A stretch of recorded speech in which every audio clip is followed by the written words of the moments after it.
So how many of you do research on social justice, equity, access, and inclusion? How many of you do research directly on that?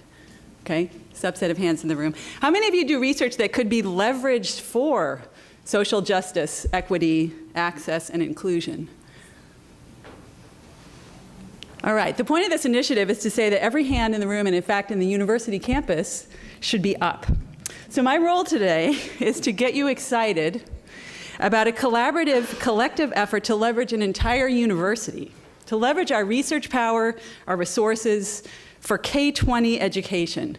So I want to just introduce you very quickly, we have so little time today, to the Create STEM Success Initiative.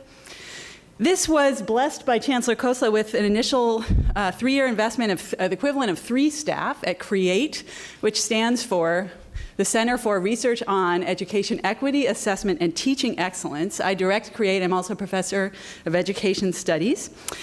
And CREATE was created after Proposition 209 eliminated explicit affirmative action, deleted the ability to do that.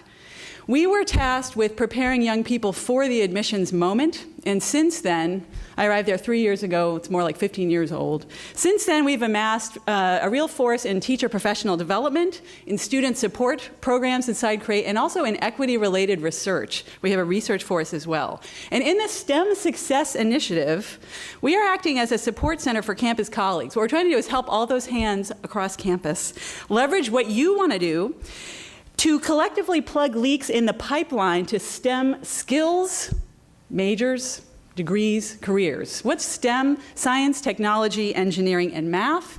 But we see this as a social science problem to figure out how to plug leaks in the pipeline and how to design interventions with all of you. So this is a join us talk, and we can talk more later. But the idea here is also collective impact, which is a huge issue in education research today. Seriously?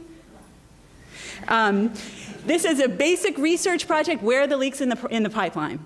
This is an intervention research project, which plugs work. And this is a design research project. How do you leverage a university together collectively so that our efforts are more than the sum of our parts? I'm going to talk really fast. Here is our advisory board. Big we, people from all over campus interested in this vision of collectively together plugging leaks in the pipeline, moments when students fall out as they try to get to college, period, through college, to STEM careers, etc. Why focus on this pipeline? Tons of STEM efforts going on this campus, not coordinated, people showing up at the same place, not leveraging one another's strengths. This is a potential to really create a new model for how your university works collectively with one another and also in our backyard. Universities rarely, never coordinate K-20. UCSD has a particular STEM power, but again, we see this as a social science problem, figuring out how to plug leaks in the pipeline. STEM is a huge focus in San Diego, which is why a lot of people care about where the jobs will be, whether kids are getting prepared for them, including through our university. We are here to provide now systematic outreach and evaluation design, helping people analyze pipeline leak efforts, helping people design interventions. And it really is the pipeline problem of now. Kids leak out of the pipeline to college, they hit walls in math. They hit walls in science. They leak out of majors they want to finish in those arenas as well. So it's really an issue of the K-20 pipeline. Here are the goals of our initiative. Formatting got a little weird here. We want to study and address leaks in the STEM pipeline. We want to help people shape efforts supporting high-need students, and that's the equity focus of this initiative. Educators, particularly important K-20 investment. Help out colleagues design outreach, design broader impact, design education impact plans when they write grants, and increase the participation of lots of folks in outreach and education efforts. Key metaphors for this initiative: a pipeline. If we don't fix the K-12 section of education, we can't fix the 12-20 section of education. A network. Collective impact is all about people working together, about leveraging resources and knowledge around a community. Martin Luther King, talking about US race relations, said, "We're caught in an inescapable network of mutuality, tied in a single garment of destiny." That's a great description of the K-20 education system. We can't live without the other parts of the system. A lever, key staff, Archimedes' key physics notion that you can leverage much more if you have a lever. You can lift more than if you lift it alone. The idea of leveraging with a few key staff, and we need to grow that staff, staff, given the business we have gotten so far, of people trying to leverage what they're doing to plug leaks. The pipeline. There are key leaks that start early and gush later. All I want you to take away is red pipeline leaks. Mathematics is the key one. Starts in 4th grade, starts early. You can't do fractions. The math professors are saying they still can't do math in deep conceptual ways when they get here. It's a K-20 system of mutuality. Purple people, key staff as a lever. This is inside Create. Couple people, purple people doing this work, and growing some purple people who are students doing this work with us. Since we started, we have done 300 consultations, and this is since July. This is why we are so tired. Daily outreach consultations for all of the hands raised. We've been pursuing grants, almost 20 of them pursued or received. We've been laying groundwork for K-20 data analysis. How can we help plug leaks in the pipeline if we don't know what happens to students K-20 as they progress? We've been designing new programs, and I'll show you a couple, and we've been focusing on developing educators, K-12, and also all those on this campus who approach us and want our help. 1 minute till 7 minutes? Good. We decided to take a little bit of our time because we didn't understand the 7 versus 10-minute thing. So I may go to 10. I want to end with some examples of what we are doing to multiply impact, to leverage UCSD's network to plug leaks in the pipeline. All right? So these are just some examples. And the key takeaway here is people doing what they want to do anyway, leveraging it for K-20 impact. So I don't have the pointer thingy. Scripps Outreach, Cheryl Peach, fabulous partner, SIO. Faculty member in SIO, yellow blob right there, wants to make an impact with his/her content. Local teachers could have stopped there. Talk, couple local teachers, done, did it. Instead, bigger impact, linking to the County Office of Education Science Wing, linking to the San Diego Science Project and its network of regional science teachers who are creating lessons and taking them to their high-need kids. That's impact that goes way beyond one talk, couple teachers. Multiplying student impact. These are computer science graduate students, started a company they wanted to start anyway called Thought STEM to teach kids to program. Crucial pipeline leak. We're doing it with high-income kids whose kids could pay for it, parents could pay for it, now are reaching low-income kids after school. We have lots more examples. Come our way and we'll talk to you about them. We're creating courses to leverage undergraduates in the community.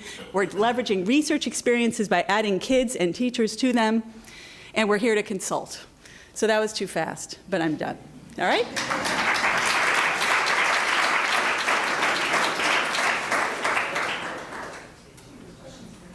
Oh, I do get questions. Okay. I'm confused. Does anyone have any questions? Maybe about a slide that I passed through too quickly. Anyone have any questions, please? Or comments? Yeah. How has the coming on with Common Core been either advantageous or at all influential? The Common Core, yes. For teachers, has that been at all advantageous? Has that changed approach in terms of finding leaks or addressing them? Yep. Yes. All right, here's the pipeline, which I know you can't read, but think about the leaks. The Common Core are new state standards hitting education at the same time that the next generation science standards are hitting K-12 education. Both of them ask teachers, thank you, ask teachers to do deep learning in math, to do deep learning, hands-on learning in science, which is the same kind of transformation we're trying to make here on this campus with our education. I think it's been extremely helpful because what it opens up is a conversation, K-20, about deepening the learning experience. It also opens up a conversation about not plugging the pipeline with bubble gum, meaning kids are struggling, push them through. Kids go faster, faster, faster, faster. If kids don't understand what our math professors are telling us, if they don't understand fractions, proportional reasoning, algebra 1, algebra 2, by the time they get here, they're still not getting it. And that when kids hit the math courses here, they might leak further out of the pipeline. So it's really helped out, actually, the conversation about deepening the learning through the K-20 pipeline. Okay, other questions? Or comments? Yeah, Allison. Hey. I accept what I'm going to say, but I would argue that Pre-K. the leaks in the pipeline begin before the pipeline begins, and that is that in early education, especially among underrepresented and low-income children, math and science are astonishingly absent from the experiences that they have, and makes their early education experiences drastically different from their high-income peers. And so the pipeline should be expanded a little bit before Agreed. the K. We could go birth 20, we could go Yes. birth 30, we could go birth death. Absolutely. And a truly collective impact effort would, in fact, worry about the development of children all the way from pre-birth up. And a lot of us in education think about it that way. We also want to leverage where we have the biggest potential impact. And right now, the public school system, where everybody is there, is the one. And the spottiness of early education is an equity problem that we have to fix also. But right now, K-20 is where we're beginning, but pre-K, down to 0, down to pre-0, absolutely, if you really want to support children. Absolutely. So Other I questions? hope you have time for one more question over here. And that is that we have a lot of faculty in the audience Yep. who may not know that much about CREATE and what it can do for them. And I noticed that you said you have participated in 20 grants already. And Yep. could you just explain a little bit about the kinds of services that you provide for faculty as Absolutely. they're writing Sure. grants? Yes. Thanks for asking that question. We put ourselves in a role on purpose that has created a giant wave of work, which is good. The role is consultants to you on leveraging your work for K-20 impact. And what that means is we're talking to people who really just want to write an NSF grant to study blah, blah, blah. But that NSF grant requires an outreach section or a broader impact section or an education impact section, and that's a section, Archimedes style, we want to leverage. Because we can get a tiny bit out of one person going to their son's classroom and giving a lecture in it. We can get so much more if we leverage that person through a network of improving teaching and learning and student opportunity. And that's our challenge, is consult by consult by consult by consult. Why we're so tired, as I said, is talking to people about how to get done what you want to do, what they want to do, and leverage it for more impact. So those are the services. We're also, just to mention, providing those consult services, not just to faculty, but to student organizations who are saying, what can we do in our extra time? To people who are all the energy, Fauna and many others in experiential learning, designing courses, how might we design them together to get young people into the community to help others than themselves while supporting themselves. So these are the kinds of supports. And finally, assessment. Did that intervention you want to design, will it work? Let us help you design an assessment plan and evaluation plan to see. So we do all of the above. All right? Okay.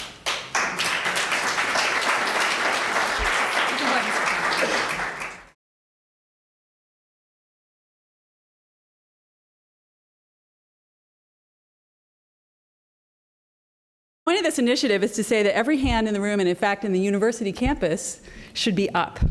So my role today is to get you excited about a collaborative, collective effort to leverage an entire university, to leverage our research power, our resources for K-20 education.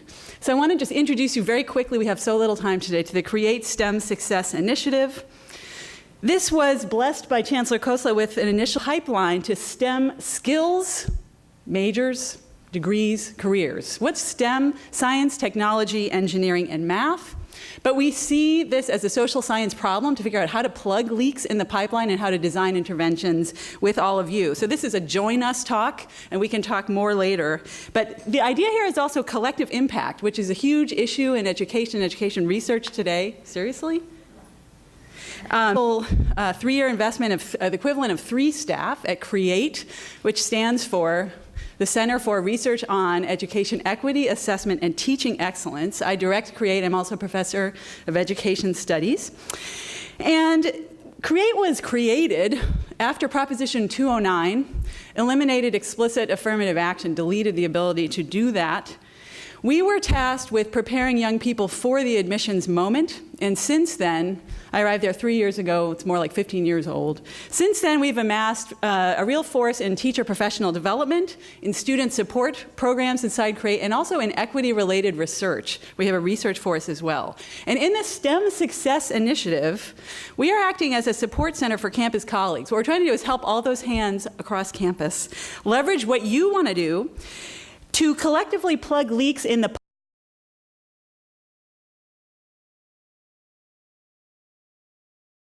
So how many of you do research on social justice, equity, access, and inclusion? How many of you do research directly on that? Okay, subset of hands in the room. How many of you do research that could be leveraged for social justice, equity, access, and inclusion? All right. The point